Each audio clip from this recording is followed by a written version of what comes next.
We began this series of studies by asking a question. Are you in bondage today?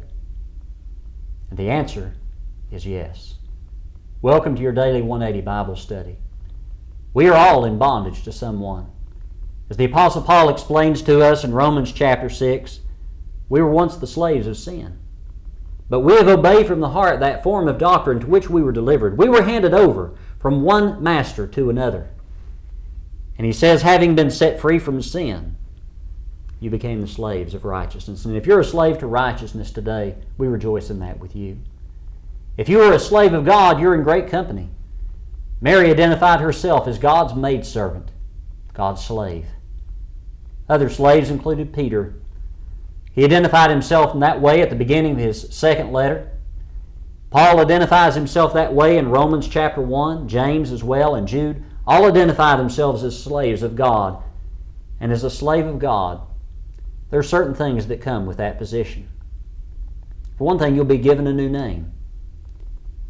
Many of the Africans that were brought to this country 2 centuries and more ago were often stripped of their former identities, and they were given American names. That's not the first time that happened in the history of slavery. We meet Daniel and his 3 companions in Daniel chapter 1. We know them as Shadrach, Meshach, and Abednego, but that's not what their names really were. They were born and they were given names that honored the God of heaven. But when they came to Babylon, those names were taken away from them. They were given a name that honored the new deities of Babylon. Our master takes us from our old master, and he has given us a new name. But it's a greater name. In Acts 11 and verse 26, we are told the disciples were called Christians first in Antioch. We get to wear the name of Jesus Christ, the one that we serve. And Peter tells us there are a lot of things that you can suffer for in this world that aren't so glorious. But if any man suffer as a Christian, let him not be ashamed. Let him glorify God in this name. There's no greater name that we can wear.